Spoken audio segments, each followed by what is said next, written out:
আমরা এখন 4 speed gearbox একটা ওভারহোলিং করব।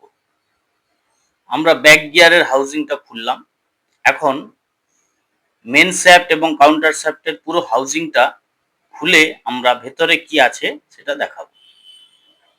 এখন আমরা পুরো হাউজিংটা খুলে দিয়ে দেখতে পাচ্ছি উপরে মেন শ্যাফটটা খুললাম এবং যেটা দেখা যাচ্ছে সেটা হচ্ছে কাউন্টার শ্যাফট বা লে শ্যাফট।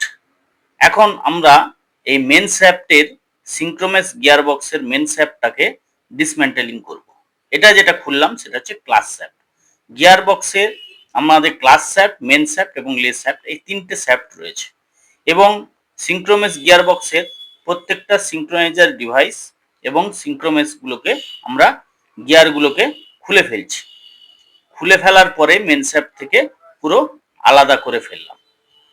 আলাদা করে দেওয়ার পরে আমরা প্রত্যেকটা পার্ট লাগানোর আগে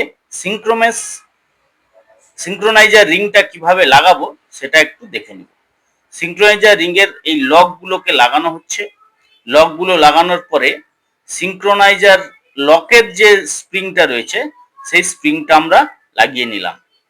অপোজিট দিকেও সেম ভাবে লকের স্প্রিং আমরা লাগিয়ে নেব। লাগিয়ে নেওয়ার পরে আমরা দেখব স্প্রিংটা ঠিকঠাক কাজ করছে কিনা। দেখে নিলাম যে স্প্রিংটা লকটা আমার ঠিকঠাক ম্যাচ হচ্ছে। দিয়ে সিঙ্ক্রোনাইজার রিং পিতলের হয় সেটা আমরা লাগিয়ে নিলাম। লাগিয়ে নিয়ে আমরা শ্যাফটের সঙ্গে ফিটিং করব। দেখুন, শ্যাফটের সঙ্গে ফিটিং করার পরে গিয়ারটা ম্যাচ হয়েছে কিনা ভালো করে চেক করে নিলাম। নেওয়ার পরে আমরা এই টোটাল মেন শ্যাফটটাকে আমরা অ্যাসেম্বলি করব। ফার্স্ট আমি যেটা ধরে রেখেছি সেটা হচ্ছে ক্লাস শ্যাফট। ক্লাস শ্যাফটের সঙ্গে যে পেনিয়ানটা লাগানো হবে সেটা হচ্ছে থার্ড গিয়ারের পেনিয়ান এবং তার সিঙ্ক্রোনাইজার রিং এবং সিঙ্ক্রোনাইজার ডিভাইস আমরা লাগালাম। লাগানোর পরে ক্লাস শ্যাফটটাকে আমরা ফিটিং করছি। ক্লাস শ্যাফট ফিটিং হয়ে যাওয়ার পরে আমরা পরপর আবার অপোজিট দিক থেকে আমরা গিয়ারগুলোকে সেট করব। এরপরে যে গিয়ারটা লাগাবো সেটা সেকেন্ড এবং ফার্স্ট গিয়ারের পেনিয়ান। এখন বুশ ফিটিং করলাম। বুশ ফিটিং করার পরে সেকেন্ড গিয়ারের পেনিয়ানটা আমরা লাগালাম। তার সঙ্গে রয়েছে সিঙ্ক্রোনাইজার রিং। সেই সিঙ্ক্রোনাইজার রিংয়ের সঙ্গে আমাদের সিঙ্ক্রোনাইজার যে ডিভাইসটা সেটা আমরা ফিটিং করলাম। ফিটিং করে ভালো করে সেট করিয়ে নিলাম। তারপরে ফার্স্ট গিয়ারের সিঙ্ক্রোনাইজার রিং এবং ফার্স্ট গিয়ারের ডিভাইসটা আমরা বসাবো।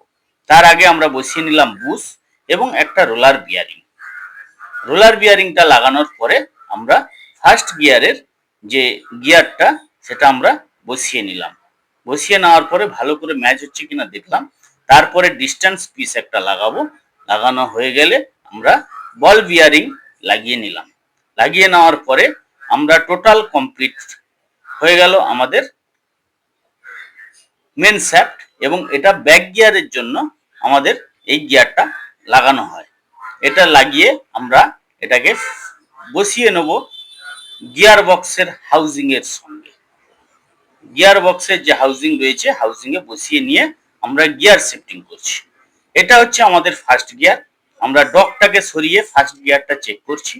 ফার্স্ট গিয়ারটা ঠিকঠাক চলছে কিনা। তারপরে সেকেন্ড গিয়ারের স্পিড একটু ফার্স্ট গিয়ারের থেকে বেশি হবে। এটা হচ্ছে সেকেন্ড গিয়ার। তারপরে এটাকে নিউট্রাল পজিশন করলাম। তারপরে থার্ড গিয়ার ডকটাকে ফাঁসালাম। থার্ড গিয়ারটাকে লাগানোর পরে আমরা ফোর্থ গিয়ার অর্থাৎ টপ গিয়ারটাকে আমরা লাগিয়ে নিলাম। লাগিয়ে চেক করে নিলাম আমাদের গিয়ারটা ঠিকঠাক পড়ছে কিনা এবং সঙ্গে সঙ্গে আমরা ব্যাক গিয়ারটাকেও দেখে নেব। এখানে প্রত্যেকটা গাড়ির ব্যাক গিয়ার করতে গেলে একটা আইডেল গিয়ার লাগাতে হয়। আমরা ব্যাক দেওয়ার সময় এই আইডেল গিয়ারটাকে আমরা লাগিয়ে থাকি এবং দেখুন ইঞ্জিন স্পিড যেদিকে হচ্ছে তার ঠিক উল্টো দিকে মেন শ্যাফট ঘুরছে। তার